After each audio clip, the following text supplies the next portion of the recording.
Manchester United crashed down to earth and suffered an embarrassing defeat as they are outmuscled, outgunned, and just flat out embarrassed in West London against Brentford. Let's break down this 3-1 defeat, sir. We all expected it. It was a 4:30 wake up for the West Coast crew.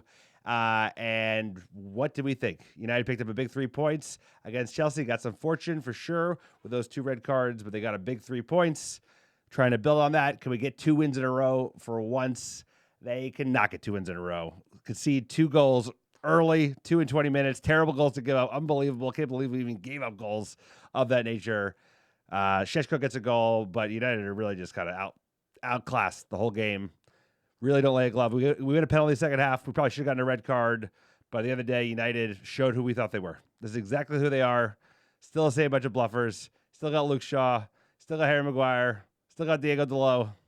How we feeling? How we doing? Devastated. Brutal match.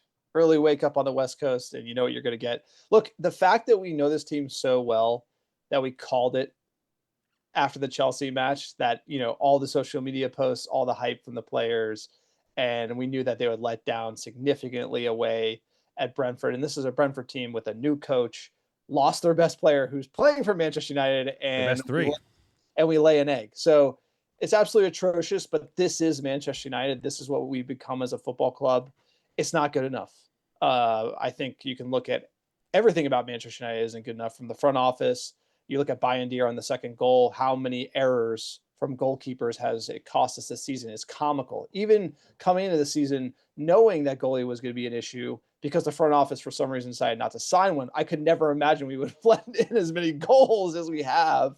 It's got to be 5 or 6 from goalkeeper errors or questionable saves. And looking at Wilcox, looking at Barada, they wanted to run it back with these 2 guys. They signed a guy who's not ready made for number 1. You could have got Emi Martinez. So the front office is making mistakes. That's cooking this team, but this manager's too stubborn. He won't change it. The players, why do they let down so hard? They're bluffing as well. And there just hasn't been enough turnover in the squad to get rid of it. That Bruno $100 million offer, you had to take it. You knew that you had to take it. You had no choice. You had to take it because you needed a new midfield. You needed a new goalie. It's half measures with this club. And Amorim, look, he deserves the chop. Europa League final wasn't good enough, and he claimed he needed a full preseason. And this is what you get with the full preseason. I'm set. The fatal wound was Grimsby. He's a dead man walking. Ineos scrambling. And when you're betting all your cards and all your chips on trying to beat Sunderland at home, newly promoted Sunderland, it tells you how bad United really are.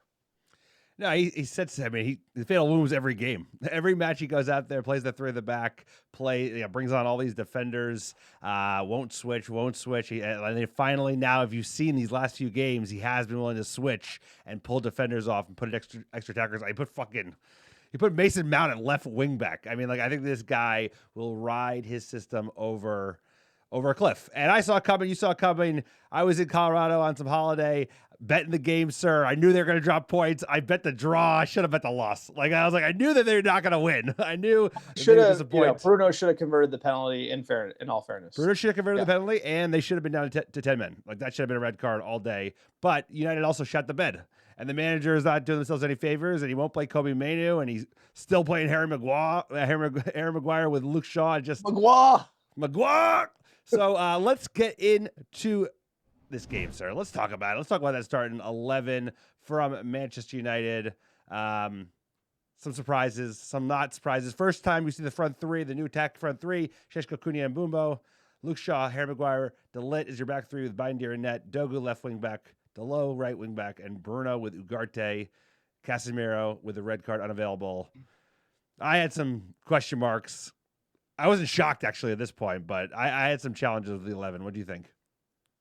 Look, for me, the goalkeeper mystery, the Sen Lamen signing at the death, and, Bayindir's getting all these starts as a shield for this young. Then you got to throw in, the kid's got to come in. He has to start. Then you're ruining the kid. Goalie to me is just you can't be a serious football club without it. Dalot, don't love it. But, this has to be good enough to beat Brentford away. That's the other side of the coin. these players, it's the intensity we saw against Chelsea. It's like, guess what? Maybe we're going to show up against Sunderland because the manager's neck is on the chopping block again. It's like, this is how they do. We know it. We've seen it. So, let's jump into the match.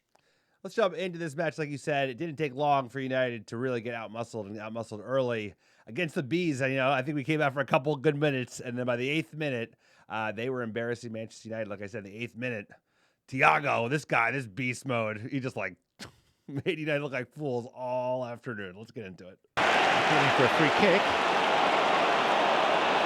At the other end of the field, it's Igor Thiago with no flag at this stage. Just what a finish.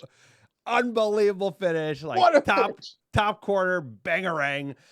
Harry Maguire tries to play him, do an offsides trap at the halfway line and then totally gets it wrong. He's in acres of space. Still has a lot to do. No. Kept him onside and ensured he had plenty of time to score a goal. Plenty of time. Literally made a meal of it. But the player still has quite a bit to do and an absolute bangarang, top shelf goal. I wish we could score. That's put him to the sword. That's a great goal. Can we sign this guy too? Can we sign this guy? And they weren't done yet, sir. They got that goal and they kept coming. Bayindir in the 17th minute has 2 pretty good saves in quick succession. They could have easily been up 2-0 at this point, and they got their second goal in the 20th minute. We made sure of it, sir, giving them all the chances they can get. Same man, Thiago. Let's go. Igor Thiago, Kevin Schade. And it was parried out by Altai, straight back to the man he didn't want to knock it into the path of. Tell you what, these all of Manchester United's ills in one move, right? It's De Ligt just caught out. He loses the ball in the air. Defense gives him too much space. I don't know if Bayindir even has to play the ball. Is it even on target? I think it's going wide. He plays it right into the attacker and he kicks it in. And there you go. Manchester United down 2-0 and down 2-0 early, sir. 2-0. How you feeling? This is Manchester United. This is who we are. This is an unwatchable product is what it is. It's what it comes down to, what Manchester United should be. And it's just a dysfunctional organization top to bottom. And that's why we are so dysfunctional and inconsistent on the pitch. The fact we're even thinking about not firing Amorim yesterday is incredible. It's incredible how long they're going to wait. The contract, all the drama, we're going to get to it. But it's just this team, we need change. Change is a-coming. Changes are coming. There was one change agent for Manchester United that could hang his head with some pride, and that's Benjamin Šeško, who had his first goal for Manchester United in the 26th minute. Good from him. He actually had a decent little performance today, all things considered. And he got his goal. 1 strike, 2 strike, 3 strikes. Good. Here we go. Kelleher getting lost beneath it. Šeško with the follow-up, not once but twice. And at the third time of asking, Benjamin Šeško scores his first Manchester United goal. So it wasn't a day of complete, everything went to shit. But Šeško got his goal. It was a good, scrappy goal. Had a chance saved, another chance saved, and he goes and just doesn't give up. What you want to see from any attacker playing for your side, but especially a youngster who's looking to make a name for himself. So good for Benjamin Šeško getting that goal, giving United some reason to be hopeful. We were getting outclassed, outplayed the whole first half. And you would think United, hey, we're in a position. We're still in this game. You think they get a response in the second half, sir. I did not see a response in the second half until the penalty. Even then with the penalty, it didn't really change much. 63rd minute, Bayindir had a good save, actually. Didn't quite make up for that weak concession in the first half.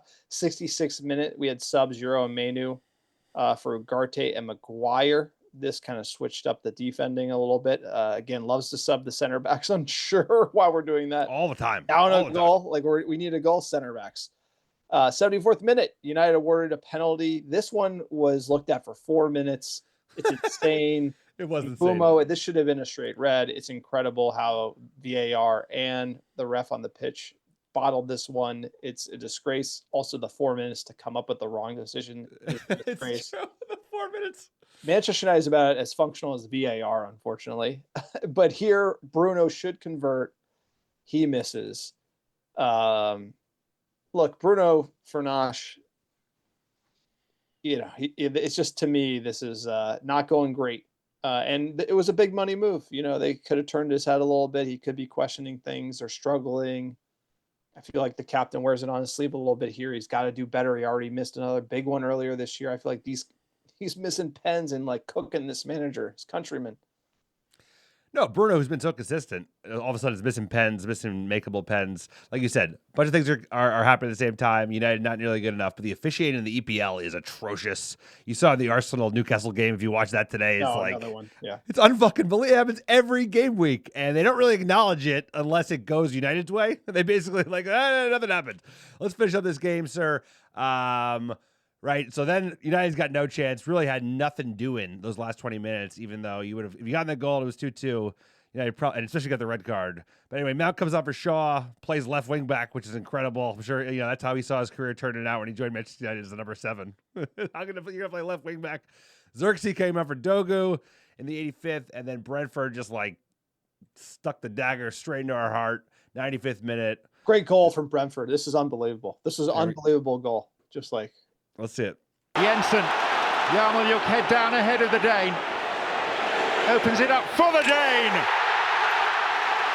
It's Brentford's. I mean, it's an absolute bangerang, but also what is Bayindir doing? Just I've never seen a goal in that that's position. An unbelievable goal. It is, but just the build up, the intensity that Brentford had. Obviously, it should be a man down. We got screwed, but the intensity they had to win the ball back, and then how direct they were playing, and we were just so shit. Obviously, we were pushing forward, but they were looking to put us to the sword. They weren't sitting 2-1. They were looking to get the extra goal, and they got it. This is an incredible finish. Also, the touches to get this out into space for the Dane to finish. But if you told me swap the entire Brentford team and the coach today, I'd take it, because this is a different. If you look at this team, look at the dog this team had versus Manchester United, and it's we're just too soft. The players are soft. The manager is too stubborn. And we're just on a one-way. We got a one-way ticket to a relegation fight right now. It feels that way. Yes, sir. I mean, they've lost their best 3 players and their manager. They're a team that's been struggling, looking for wins. And they came in with 4 points, and they bodied us all up and down the pitch. They could have scored more goals. Actually, Bayindir had a bunch of big saves. It could have been could easily been 5-1. Anyway, that's all she wrote. 3-1. Manchester United, another defeat, sir. Let's get into the stat sheet. United did have more shots, but it didn't matter because they had fewer on target. So they had 14 shots for United to 10 for Brentford, but the Bees had 8 on target to 6 for United. We edged in possession 57 to 43. Look at the table. We're back where we belong, sir. 14th place. Manchester United, greatest club in the world. Brentford edge us on goal differential. And there we are, sir. So not great. Not great. Look at the mark stat. This is with a penalty. Brentford still edged us. They deserve to win. 2.59 to our 2.2, but that includes the penalty, of course. For the XG, yeah. Yeah, the XG. And it was nowhere near good enough for Manchester United today when they needed to win. They needed to gain some momentum. They needed to get 2 wins on a run. Finally, by the way, you want to know why we ever won 2 wins in a row? It's it's not shocking. You look at this team, you watch this game, you see the 11 the manager put out, the changes he made. The 11 is good enough, though. I do have to defend that the 11 that we put out there is good enough to beat Brentford on the day. That is it is. No, now, it is. Is he confusing them with this crazy system? Is the system just not working? Absolutely. But those players in any system should beat Brentford. They're good enough, but there is a mental block there. That's not defending the manager at all. He's making it worse. He's making the bluffer economics at Manchester United worse. But I look at that roster, and we should be able to beat the Bees. So let's get into the manager's presser, and then we'll give you the last word on Brentford. Brentford defeat. Last word. Let's hear from Ruben Amorim. How many more words will he have at Manchester United as manager? We'll find out. We spoke yesterday about the players understanding the need for momentum and you were wanting to win the game, yet you concede 2 goals in the first 20 minutes. What causes that? Because a lot of people, again, are saying that's the system that you're playing. It's always the same. That when you lose, when we win, it's not the system. When you lose, it's the system. I understand that. I think it's more we play this game like Brentford wants to play this game. With long balls, we kick the ball, second balls, and we never settle down our game. We never play our game. We never push the opponent. And then we knew that every time they recover the ball, they will make a run and they will fight for the ball. Sir. We suffered 2 goals like that. We managed to score 1 goal. Yeah, are you even hearing it? Just pause. You just- Yes. Yeah, you're okay. Let's get John's final word. I've had enough of that. You good? I've had enough of that. Whatever this is, like, Took you 2 years to get there with Ted Hogg. You're there in 10 months. You're like, I'm good. I've had enough of this, because this is coming into the realm of insanity, because it's more about the presser than it is about the game is atrocious. Oh, we were terrible. We The deserved to lose. football is atrocious. Like, you are in lose. charge of this team. This team is horrible. It just, now it's an argument about a system. It's just like, all you're looking is just presses gotcha system. He's gotcha system. It's just, it's done.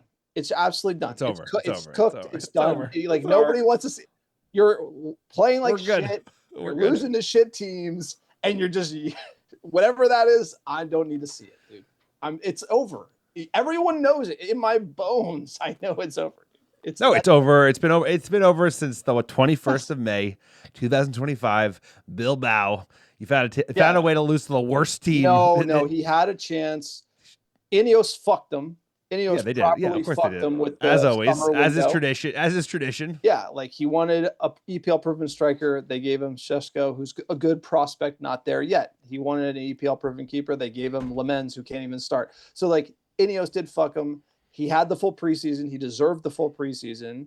We saw promising signs during preseason, but this Grimsby, Fulham, this is not it, and it's not getting better, and that's why it's nuts. Is what he's doing with this team and that formation is absolutely nuts.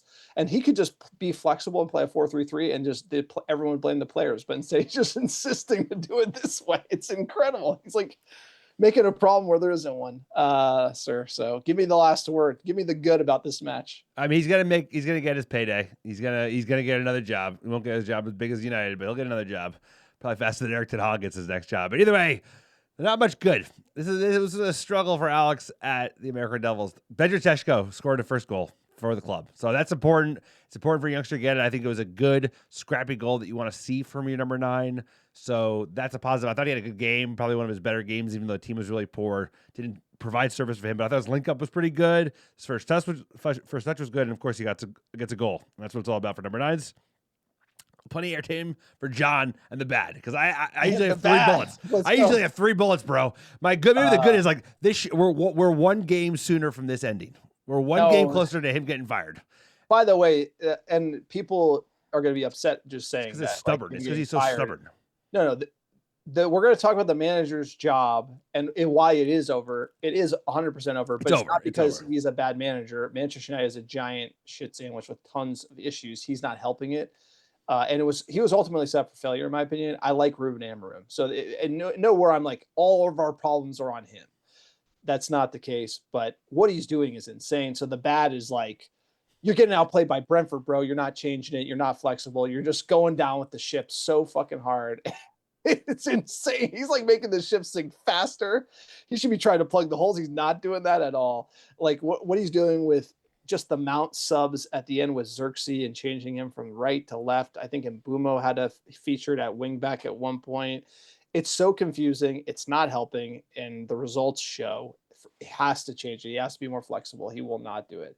The players are the softest bunch. The players are a huge thing, and they're getting away with it. The Amorim system's becoming like the fall guy, and the players like wet noodling. They have a week. They are letting down another manager in front of your face. They are at Grimsby Town. The manager said it. The players have made up their mind. Like, he's challenging them. They are literally downing tools. They're getting close. If we lose to Sunderland, that the players know, and we know Manchester United players. I know Luke Shaw is looking at people in the locker room, and they're like, if we lose today, he's gone. And they're all thinking it. Yep. And if they go out there and we lose to Sunderland, the players deserve some serious blame in the situation as well, because their lack of fight is just, it's horrible. It's horrible. So that's the bad story. Let's get into Sunderland preview. We just mentioned it. Must win, must see TV. Manchester United, Sunderland. How are we feeling? Manchester United's back, baby. This was my first away game that I saw as a Manchester United fan. You and I going up to the north. Unbelievable. You think fucking Manchester's far from London? You should go to Sunderland. Take a train to Newcastle, 4 hours, take some tram. Take me back. Take me back, sir. Take me David back. Moyes managing Sunderland. We had woke up this morning feeling fine. Sir, Jose Mourinho, like Zlatan's last Zlatan. goal. His last goal for Manchester United. It was a good time. An away win, a good song for the manager. John got accosted by one of like the stewards because he was like he didn't like you, and then the Red Army. That was like what we saw. Just a aside, we saw the Red Army stand up and be a thing for the first time. Our first when I was like game. Getting frisky with the steward because he was and then like John kind of got pushed and grabbed by the steward, and then this whole crowd of United away was like just roared. It was actually impressive. The issue with the steward was I was taking photos of the game on my iPhone, and he was coming and yelling at me, sir. And I might have had a few dark ales, so he might have told me once to stop taking photos, and I forgot. And just kept taking more photos. That makes sense. Or it was the cheeky Jersey, like, come tell me to do it, not do it again, and then it got a little feisty. So yeah, I think they were losing, and I don't think they were thrilled. But let's get into this game. Let's get into Manchester United versus Sunderland. Game week 7. It's only game week 7. It's only game week 7. Old Trafford, Saturday, October 4th, 7 a.m. Pacific, 10 a.m. Eastern. And the game will be available to the folks watching in the States on the USA Network. Weather. It's starting to turn. Season is starting to turn. It's going to be just under 60 degrees. Chance of rain for the Saturday early afternoon kickoff. And we're talking Sunderland, sir. Tell us about. At home, though. It's at home. Well, now we got a chance. We were talking about the away day, but this is a home game, Old Trafford. Ooh, tell us about the Black. Tell us about the Black Cats, sir. Tell us about the Black Cats. It's going to be an interesting environment at home because you're gonna have like a nervy manager. I feel like the crowd's going to be on edge, and you might hear a few like ooh, some boos. The Black Cats, like you said, they did celebrate when United lost the league on the last day. Sir Alex Ferguson said we would get them back for that. So Sunderland, we should not like them because of that issue that happened when Sir Alex and Manchester United lost that crazy title to Man City back in the late 2010s. They were founded in 1879, nicknamed the Black Cats. Stadium of Light, 50,000 people, sir, 50,000 strong in the Stadium of Light. It's great. I do like them because of the Sunderland Till I Die Netflix series, which is a must-watch for anyone. It goes through their miserable period, and now they're back in the Premier League. So I hope Man United Till I Die will eventually get back to the promised land. But Sunderland did go through it in recent years. They did. Storied club. They were very, at the turn of the 20th century, they were like a very formidable club. End of the 19th century as well. They promoted back into the EPL this most recent May via the playoffs under their French manager, Régis Le Bris. I don't know if that's right. The majority owned by one of the members of the Dreyfus family, the famous French Dreyfus family, as well as Sartori, which is a Uruguayan, multi-club owner. Large, fervent fan base. They're famous for the Tyne War Derby, of course, against Newcastle. And now they're all about modern operations, sustainable growth, and of course, they were featured in the show that John mentioned, Sunderland. But it's great because they're horrible. Like they get worse in Sunderland. They're getting relegated, and then and everyone's getting fired every year. It's like incredible how bad they do. So they're back. They're a good rival. Sir Alex doesn't like them, but sir, let's get into the manager. Neither do we. No, but they're like, yeah, that's incredible content. There's just like there's some joy and misery. They are getting worse and worse, and then like the guys in the front office making decisions about like the walk-on song. Like there's a great episode about the walk-on song. That's where we're at. That's about where we're at. It's idiots these days. All right, let's talk about Régis Le Bris. Excuse me, my French pronunciation not great. 49-year-old French coach, former manager of Lorient. And he's been noted for his youth development and clear game models.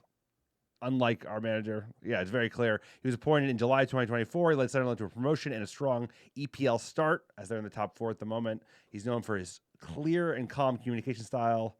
Very, very detailed training merchant. And he likes to reward for people who execute well. So he likes to play the 4-3-3 or the 4-2-3-1, frequent in-game shifts. And then when they're off the ball, they can flatten into a 4-4-2. In possession, Positional play is wide from the wingers. They have 8 attackers that play in the half spaces, and he inverts the fullbacks. The rest defense is built on a 2-3 structure to kill counters, aggressive counter press, and they like to play quick diagonals, third man runs. They're going to be fast. They're going to be aggressive. They're going to be pressing United.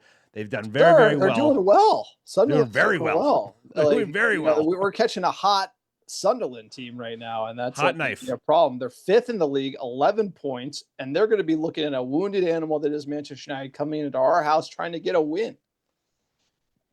And they haven't won at Old Trafford since 2014. David Moyes, tactical genius. Speaking of which, historical record, we've won 65, drawn 38, and lost 42. First win, like I said, they were very good at the end of the 1800s. They beat us 5-0 as Newton Heath.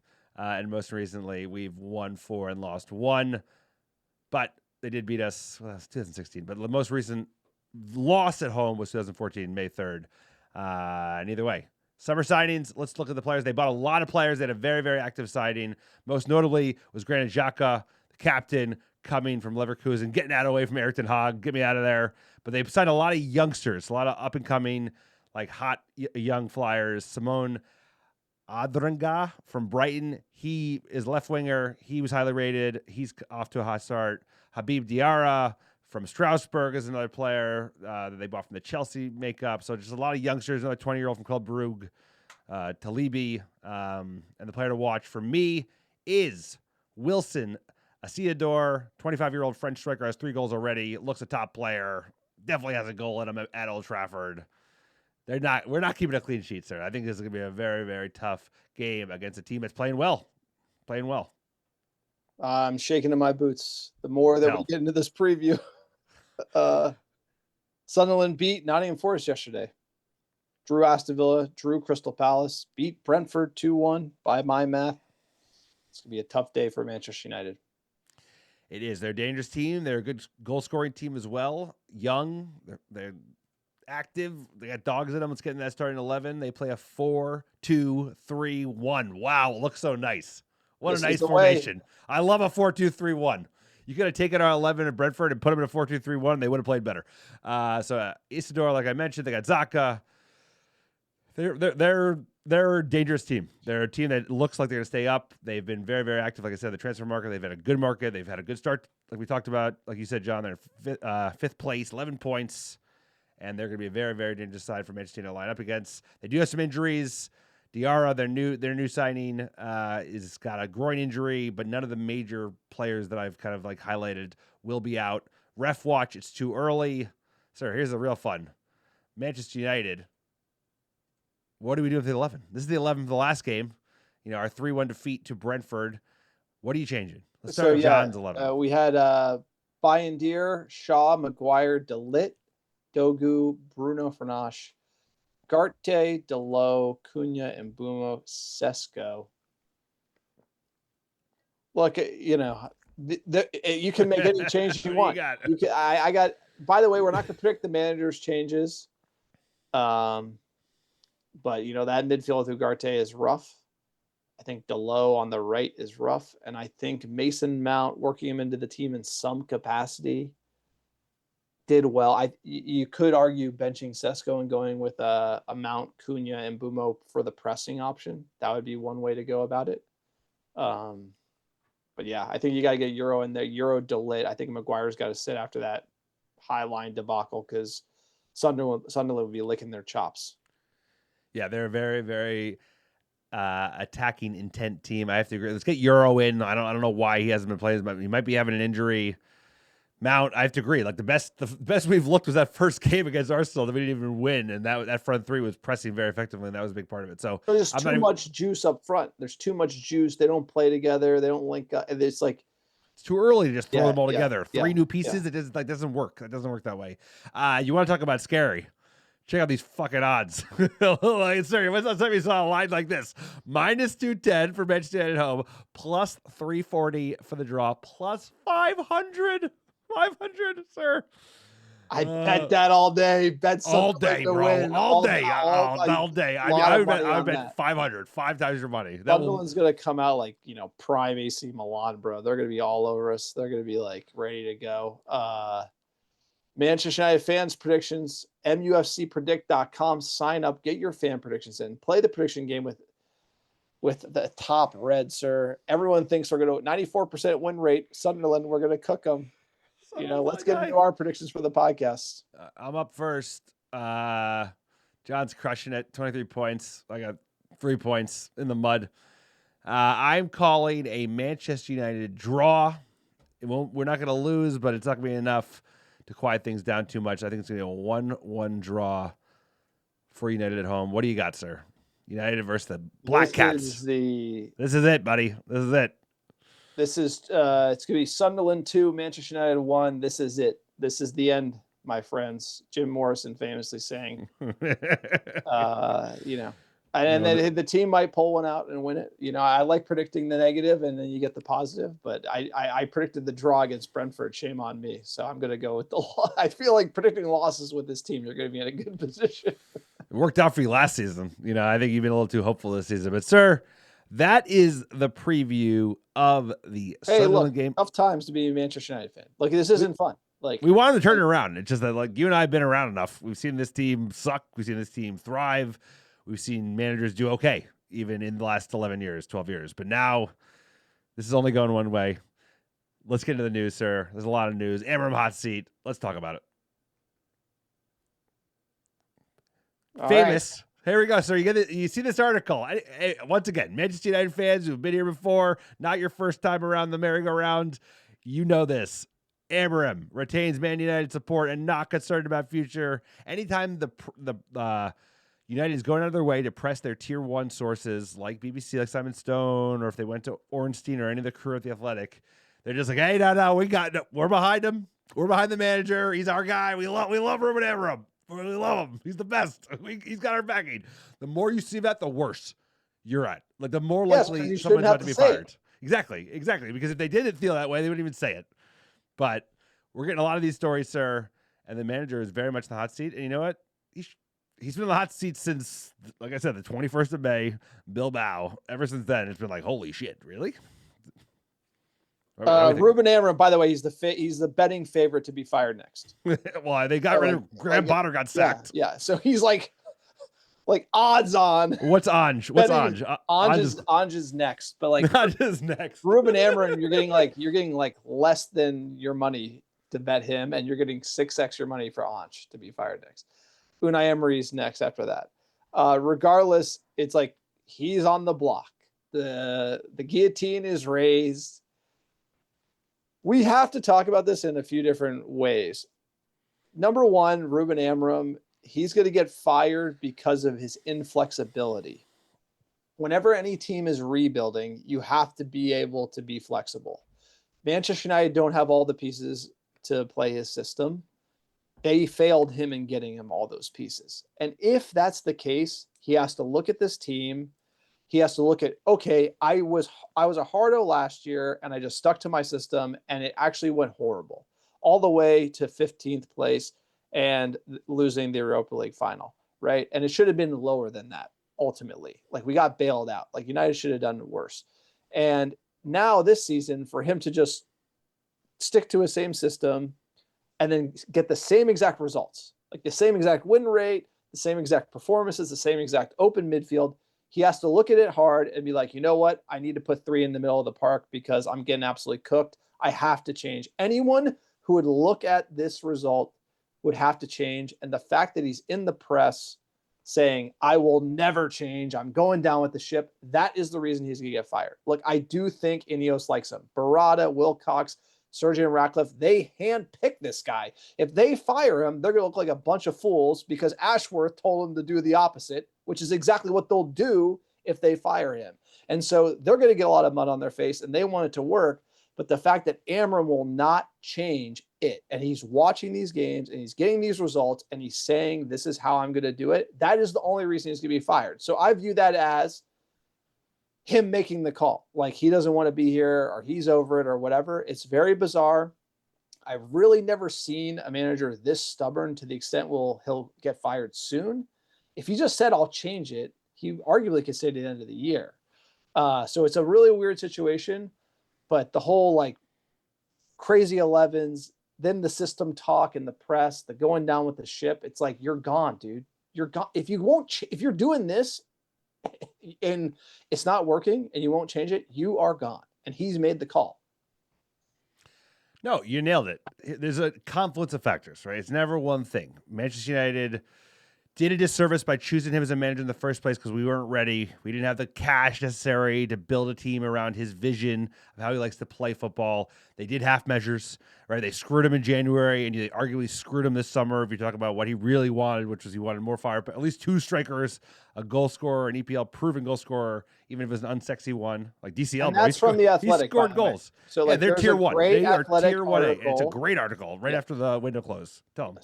So, sorry, you should tell them about the article. But I just want to, what you're saying is from The Athletic, brief tier 1, Amorim, one of the things, Ineos made different calls. And it's most likely from the financial restrictions of the club. If that's the case, Amorim has to be flexible. Like, he can do the rebuild over.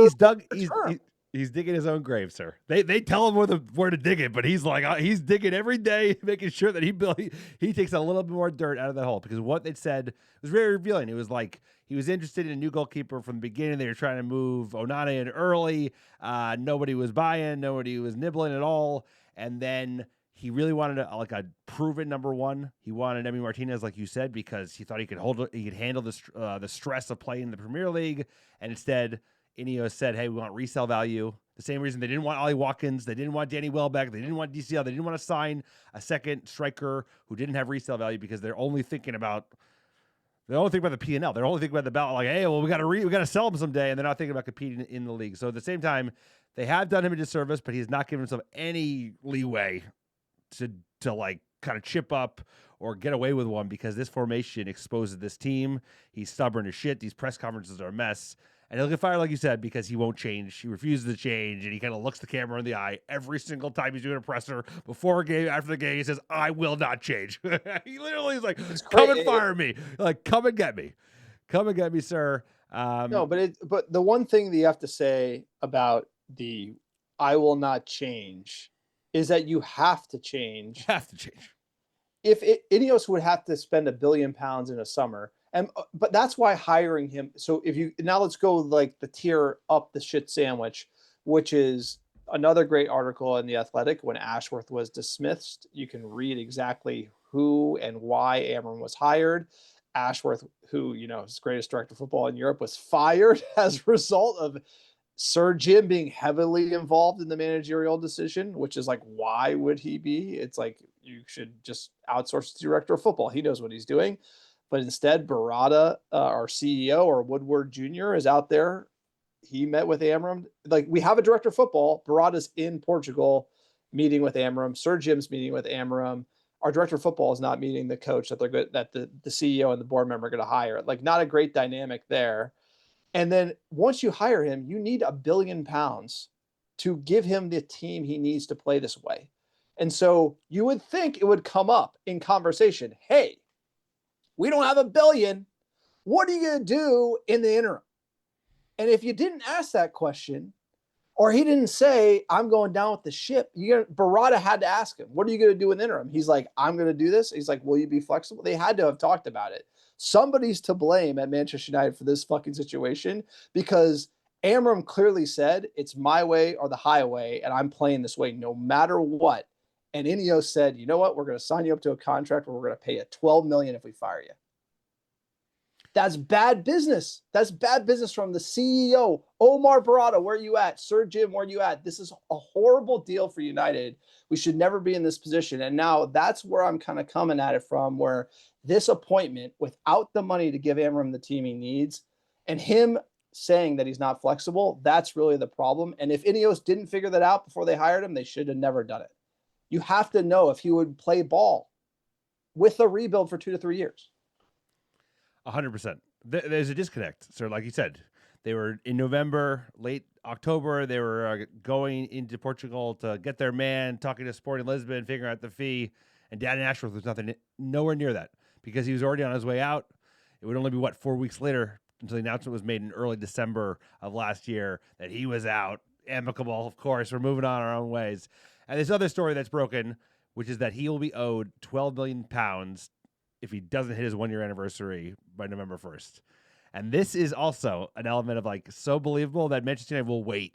Like Ratcliffe is such a cheap bastard that he will wait a month. Let us do more poorly in those next 4 or 5 games that happen over this month. Even further down the table, like right now, we can still make some moves. Like there's still plenty of season left. There is so much season. We're like 15% of the way through the season. You have to make the moves. You make it now. You can actually affect change. But instead, they're going to wait until mid-November, try and save the money. You know, penny wise, pound foolish. That's like Jim Ratcliffe in a fucking nutshell, and that's what they're going to do. So they shouldn't have put this clause in there. Like, here's the deal. Not. If they said to Amorim, this is how you would negotiate it. Hey, you don't want to come before the start of a season because you need the preseason. So we're going to pay you a ton of money if we fire you before then. Right. And then next year, it's like you're starting anew and then there's no firing. Like, I don't care if it's another contract. This is Manchester United. You say, hey, we're not paying you shit. We just paid Eric Ten Hag so much money for firing him. We're not doing this anymore. Like, you have to stop, like, how much money we pay Ashworth to fire him. We're paying people to fire them. It's like, that's insane. This clause, if they wait till November, it's $30 million in firing people in 18 months. And that matters. That money is serious cash. That's insane money that we're going to spend for making poor decisions.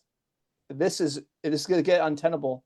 And they should already be moving to get, honestly, in my opinion, if you're the coach or you're the owner, you watch this game, you're like, it's over. It's over. What are you doing? Oh, let's see how does he do against Sunderland? How many months are you going to do? You got to be ruthless in football. Jim, how long was Ashworth there? 5 months. Fired him like 5 months. You. Like nothing. Gone, like, threw him out. Now Amorim's going to get like, you have to put out a viable product. You know how many United fans how many United fans are going to tune into Sunderland? Like we're going to watch it. We're the hardos, but like, honestly, this is not a viable product. People have better things to do. If you're going to keep putting this out, you got to change it because you need people tuning in. You need vibes. You need results. You need something, dude. Like, and I care about that as a fan. You have to have hope. You have to have like a good vibe at the club. And it is like, this is doomsday shit. Now we're hearing about it in the press, like lower tier sources talking about Amorim's isolated. He might be thinking about his next job. Players are obviously unhappy. It's like this shit gets so toxic. It gets toxic quick. And if we lose to Sunderland international break, Sir Jim's going to be sweating that money. He's not going to fire him. They're not going to fire him. He's not. He'll wait. He's like, I'll just wait another 3 weeks. Like, whatever. It's $12 million to could have paid my my yacht. So the news is already coming. It's already coming. You talk about it. You talk about the heat. The heat is on. They start naming other players. When they start naming coaches, they start naming names. They start like painting him as an isolated figure who wants out. This is the other side of that coin, sir. So Ruben Amorim, matter of time. Should have happened already, probably. Arguably should have happened after the final. I would have fired him after the final. I would have fired him. After the final, after the Europa League final, you knew he wasn't the guy. That's a £100 million game, by the way. I want to be honest. If you're like, hey man, you played absolute shit in the league. We're 15th. We're lucky that we didn't have to get in a relegation fight. You were horrible. The system never clicked. It never worked. Fine. Blame all the players all you want. This final's $100 million. You gotta beat this injury-riddled Spurs team. They had that finished below us. That finished 17th. They were the worst team that didn't get relegated. They were the worst team we've ever played in a final. And that's the worst final since Ole when he put on Fred in extra time as his first sub. He waited till the 70-something minute. And Villarreal was better, dude. By the way. Like you could argue losing to a Spain side. They're frisky. It's tough, but like that Spurs side was terrible. We were terrible. That was embarrassing. And he should honestly, if I was a billionaire, boom, done. You're dead. Right You're then, out. done. Honestly, he's trying to save that $12 million. He's trying to save that 12. Hey, what has it gotten us? What has it gotten us? Nothing. I like our signings, but we're another season lost. I mean, the season's already like a. But those are Indio signings. Notice how they didn't sign any wingbacks. You know, it's like these. Well, they were saying that a couple of weeks ago. They're like, we're not gonna prioritize wingbacks right now because we'll see how things play out because they basically know they're gonna fire him. And who are they gonna get, sir? Well, Gareth Southgate. He's on the list. There's a 3-man short list. What are your thoughts? This is from Alex Crook and Ben Jacobs. This is legit. They basically say it's Glasner, Southgate, and Areola from Bournemouth. Jim Ratcliffe apparently has been in direct contact. Who's he want? Jim Ratcliffe's been in direct contact with Gareth Southgate in recent weeks. There's also rumors from lower tier sources that Southgate might be willing to do it for like not a lot of money. Southgate needs this job. Look. Talk to me. The real issue with Manchester United. So we have Amorim's hot seat. Should he go? Obviously, he's already, in my opinion, Amorim is and has been a dead man walking since Grimsby Town. It's clear to anyone who watches the game. It's already played itself out. It's not going to improve, and if he won't change it, it is time to move on. The problem with Manchester United is that we need a director of football who instills the style of play in how this club should play. This club should decide. It's not that hard, so you can look at some highlights of United. Action on the wing, pacey wingers are critical. We have them on our team, and Mbumo, Cunha, Amat. We need a 20 EPL goal scoring number 9. Think Harry Kane. Get him from Bayern maybe next summer. Šeško is a young and up-and-coming guy. You need like a target man. You need a striker. Dogs in the midfield. I think Manu is a dog. I think we got one there. And we need a scary back line. We got Licha, who's there. We need to probably sign another. Like, you could argue De Ligt. I don't know. Seems a little soft to me. Maguire, obviously soft. Euro's legit. I like Euro. He's 19. He could be a right back, in my opinion. Like, you're right. He's on the fence for me. But you need scary center backs, bro. You need like scary. Like we had our back line was like so legit. Regardless, it's a very easy setup. It's the 4-3-3. 4-2-3-1 is how we should be playing. The director of football should instill that, and you should be like, okay, what manager should we get? And the search has to basically be done on this criteria. You need EPL experience. Someone has to have coached in the EPL. Amorim is the poster boy for that. And you have to be good with the media, right? You got to be really good with the press at Manchester United. And it's got to be a culture reset. Someone who's done rebuilds before. And for me, that's Eddie Howe. Eddie Howe checks every single box. EPL proven, did a rebuild at Newcastle. He's good with the media. He's the guy, in my opinion. He's going to cost too much. He won't come from Newcastle. So he's out of this world, unrealistic. So I think you get Ole Gunnar Solskjaer on the interim, sir. If I had to do it that way. And then who do you get in the summer then? But like interim till when? Till who? It's a World Cup summer. Yep. You got to remember that, right? And there's going to be a lot of managers off the back of the World Cup. You have Nagelsmann, obviously Pochettino.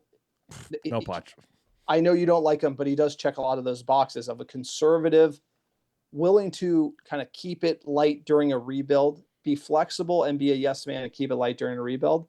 But for me, so like that's my criteria and how I would approach it if I was director of football at Manchester United. Sir Jim, you know where to reach me if you want to hire me as director of football. What do Ineos want? They want someone who's cheap and a yes man, and all signs point to Gareth Southgate. Gareth Southgate will be the next manager of Manchester United, in my opinion, because Sir Jim's English. He's already talked to him. He's cheap, and he'll do whatever United want to get the job. The only thing I can say positive about Gareth Southgate is for some reason the English media absolutely adore him.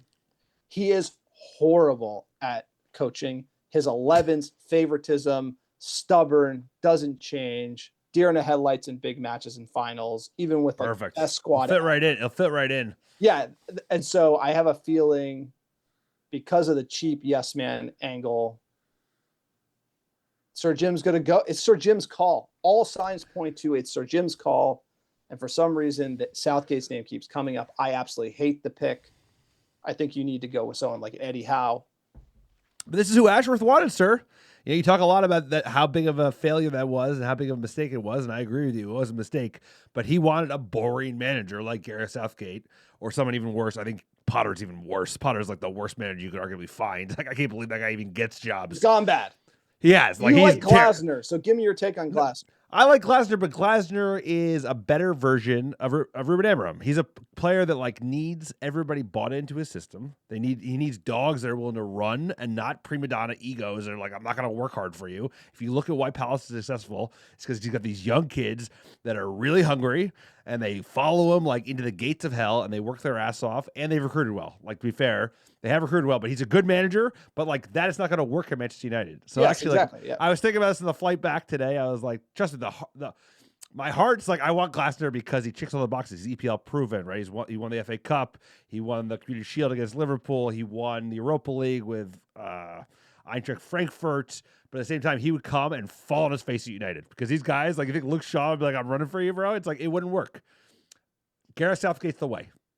You can't get Eddie Howe. Eddie Howe is basically like a better version of that because Eddie Howe is EPL proven. He's had success in Newcastle, backed up by good recruitment and really good players. But he is a good manager, unequivocally. He probably would take the job. The question is, how much would it cost to get him? And A shit ton. They would hate. Dude, Newcastle hates us already for a variety of reasons. There's got to be some out in that contract, though. But the out is: do you want to be manager of the real United or like Newcastle United, like up on the Tyne? For me, Glasner's same system as Amorim doesn't work with these players. Also, like you said, the default. It reminds me of like Ten Hag, hot manager. If he's working somewhere where the players default run for you, like young players like Ajax who want to move on, like he'd be a great guy. But like to get the all-star overpaid bluffers to go, it's just like I feel like Eddie Howe is such like a no drama guy. He's been able to work through all these issues with the gambling, with Tonali, Good point. Isak thing. He like the press love Eddie Howe. He's able to just like eat all their shit, like, and they give him nothing. And I feel like he's done the turnaround at Newcastle well. He's so even keeled. Like he's not going to win you the league, but you need someone like that who can get you through this shit rebuild. And I feel like Eddie Howe is like that. That's the guy. That's the guy for me. We will not get him. No. And so we're going to get the poor man's Eddie Howe, Gareth Southgate, and like, what would happen if he gets appointed? Southgate gets appointed, bro.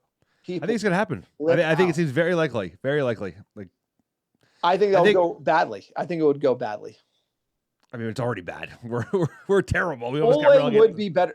And this is what's so crazy is because you have to like. It's because the players are bluffing so hard that the Ole vibes guy is like that angle will work.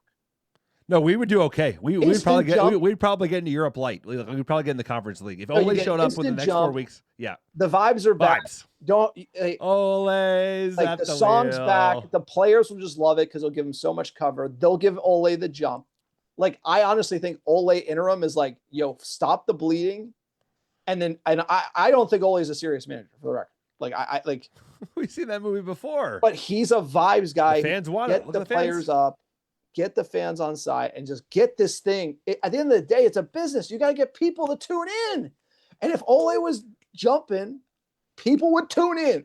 Like it's not that hard. Southgate, nobody's tuning in, dude. Like that's bad. Southgate is bad for business, bro. It's still Manchester United. It's still Manchester United. Southgate's bad for like. He is. Think of the vibes between Southgate and run it back with Ole. But remember that there's one big benefit that Ole does not get. They love him. They love Sir Gareth Southgate. He got knighted for winning nothing. That's I gotta love England. You win nothing, you get knighted. I've seen no one talk positively about Southgate, sir. United fans do not talk positively, but like English media loves Gareth Southgate. The English media they love their own. Yes. They love their own, and what you need is air cover because this club is hard. This is harder than any club in the world. There's a different level of scrutiny because all the other clubs are out to get United. All the people that work for Sky Sports hate United, and Southgate would give a certain amount of cover. Ole is like literally Mr. United, like fucking won the treble, huge part of United history. Obviously was the manager before. There'll be knives out right away. I think it would probably work better. We would play better football. Like we would score goals. That's what I want. Cunha, Mbumo, Sesko, Ahmad, Bruno. Like we would score goals. Anyway, I'm telling you, vibes guy. Like, we're going to the fan poll. Ole interim is like I said. Ole interim. You caveat of the interim. I said interim. People love the interim. You didn't write unemployed. Ole unemployed next to Southgate unemployed. Ole interim will take it. Glasner's number 2 with 33%. Again, I view it as like the hot thing. Probably not. He's the a best good manager. But he's a good manager. But he would fail here. Yes. And same with the Bournemouth manager, Areola. He got even more so. 17% of the vote. Southgate, 8%. There are some votes for Southgate. But so let's get into our next segment here. We're going to deal with we're going to start a new segment here called Worst Take. If you see a bad Manchester United take on Twitter or the internet, please send it to us. Tag us at USA Red Devils. We got one here. It's from the Stretford Paddock, Adam, who's a famous Manchester United fan. Sir, give us his early season take on Manchester United. Let's hear from it. We start the season beating Arsenal for sure. Never been so certain of something in all my life. Love that. Really? And that's just going to cause a madness. And before you know it, we're going to get to December and be like, oh my God, we're back. We're in a title race.